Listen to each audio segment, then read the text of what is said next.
Well, at the moment we are expecting that on the 9th of March the parties in the conflict of Syria are convening in Geneva for another round of peace talks. As far as I know, the parties will not meet directly, but Stefan de Mistura will shuttle between them. I call them a new round of talks, but I think we have to see it as a process in which all of these talks are combined, and Stefan de Mistura has now chosen for a moment to have a more public moment in which the parties come together, which puts pressure on them, also to show for the outside world that they're trying to accomplish something. And I think that is an important moment. At the same time, it also has to runs the risk that it's used to the advantage of the parties themselves and not so much in the advantage of peace in Syria by, for example, promoting their own interest either to the international community or through the media to the people who back them. The Russian intervention caused the fact that Assad is willing to go to the negotiation table. Before the Russian intervention, Assad was losing. Not fast, but he was losing the conflict. With the Russian support, he is now more powerful. At the same time, apparently the Russians have told him, you have to go to the negotiation table. We are not here for the long run.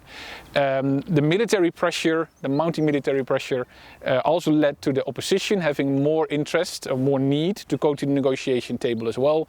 And that's what we call a mutual hurting stalemate.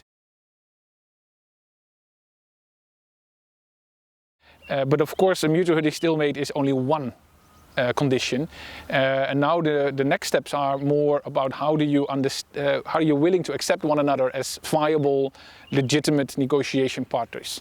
That is really necessary to be able to commit and have trust in the other party, and there they are very far away from that moment to recognize each other as such. And we as the Clingendael Institute also have trained multiple times opposition forces, especially in that element. How do you look past positional bargaining, past the position I want to get rid of Assad, but also what your interests and needs on a deeper level are, how you can secure them for your community separate from the way of war, which is the current narrative. So we have trained, for example, the High Commission for negotiations in Riyadh, and we have also trained several times Syrian women groups, who are also invited by Stefan de Mistura as one of the few groups who are organizing themselves as a civil society across the different factions in the Syrian population, including people who are more supporting the regime and not only the opposition forces.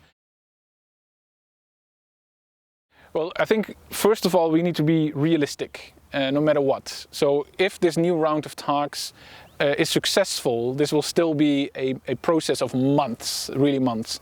We should not forget that they have to struggle with really complicated issues, which are on the one hand complicated because it's writing a new constitution, for example, which is always complicated, but at the same time it's also complicated because it deals with questions of justice, what to do with perpetrators of crimes, for example, in the conflict.